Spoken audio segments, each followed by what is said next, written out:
Hello, I'm Joseph Cassar. I'm a Jesuit priest from the island of Malta, member of the Euro-Mediterranean province of the Jesuits. I live in Iraq. This is my 4th year in the country.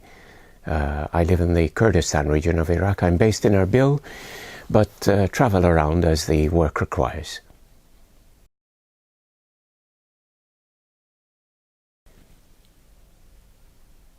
As a Jesuit priest, I feel that whatever we do, whether it is teaching in a school, whether it is strictly pastoral ministry, whether it is social ministry, everything should flow from faith.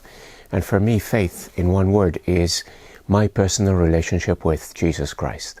So that is how I normally go about my day. I think very much of myself as being accompanied by Jesus as I go along, and I ask very often in my own personal prayer, like, what is it that you want from me? How do you want me to serve you? How do you want JRS to be of service to you and the different people whom we meet?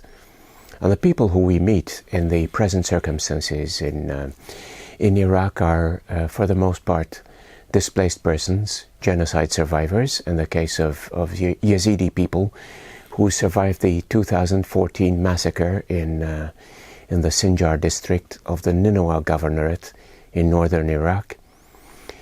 There are also many Christians who had been driven out of their homelands, their ancestral Christian homelands in the Nineveh plains of Iraq, once again in the Nineveh Governorate.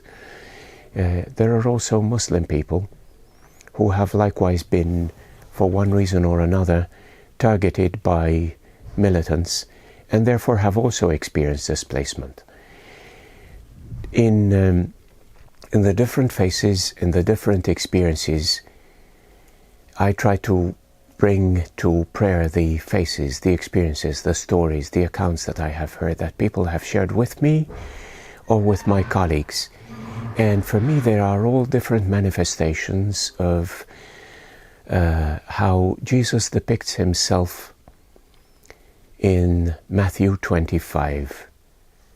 I was hungry, I was thirsty, I was poor, I was sick, I was in prison, I was persecuted. Whatever you did for the least one of these, you did for me.